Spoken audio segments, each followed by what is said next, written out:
Shalom jemaat yang dikasihi Tuhan, kiranya kasih karunia dan damai sejahtera dari Allah Bapa dan dari Tuhan Yesus Kristus menyertai saudara-saudara sekalian.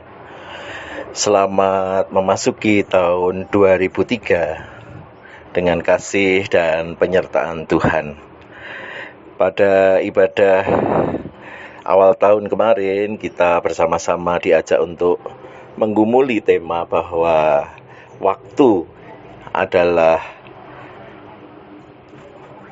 berkarya dan pengharapan.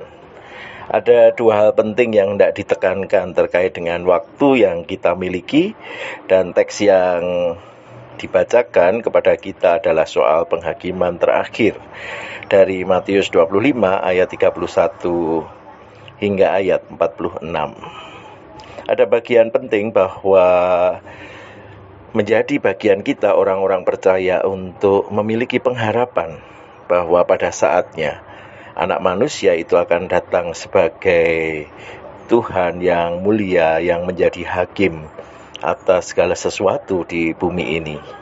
Dan setiap orang akan diminta pertanggungjawaban atas apa yang dikerjakannya di dunia ini. Dan kemudian dipisahkanlah orang yang digambarkan sebagai domba dan orang yang digambarkan sebagai kambing. Yang satu di sebelah kanan, yang lainnya di sebelah kiri.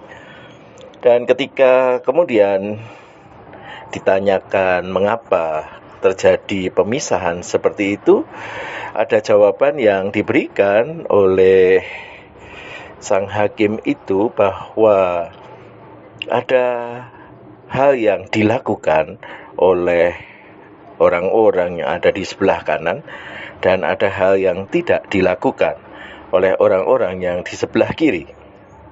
Ayat 35 dan 36 menjadi gambaran apa yang dilakukan oleh domba-domba atau orang-orang yang di sebelah kanan. Ayat 42 dan 43 adalah hal-hal yang tidak dilakukan oleh orang-orang yang ada di sebelah kiri. Dan hal-hal yang kemudian ditunjukkan di dalam kedua ayat itu adalah hal-hal yang merupakan tindakan kasih.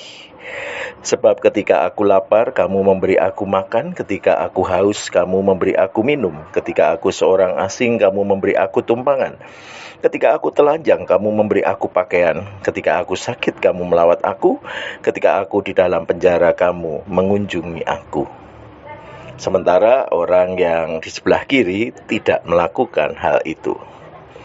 Dalam hal ini kita bersama-sama diajak untuk melihat bahwa ketika kita berada di dalam penantian akan hari penghakiman itu, menunggu sang hakim itu datang, tentu ada waktu yang kita miliki yang menjadi bagian kita. Dan kemudian yang menjadi penting adalah bahwa yang mengetahui kedatangan sang hakim itu hanya Bapa. Itu berarti kita semua masih menjadikan hal itu sebagai misteri, bahwa waktunya kapan masih merupakan hal yang disimpan oleh Bapa sendiri. Dan justru karena itu, ketika waktunya itu masih misteri, maka yang kita kerjakan selama menunggu menjadi karya kita itu adalah hal yang penting diupayakan. Dan yang didorongkan kepada kita adalah tindakan kasih kepada sesama kita. Kasih yang merupakan gaya hidup kita. Lifestyle mengasihi menjadi hal yang didorongkan oleh Tuhan Yesus untuk menjadi bagian hidup kita. Sehingga ketika kita melakukan kasih itu adalah hal yang secara naluriah muncul dari hidup kita ketika melihat orang yang lapar, orang yang haus, orang yang telanjang, orang yang membutuhkan tumpangan, orang yang berada dalam penjara, orang yang sakit.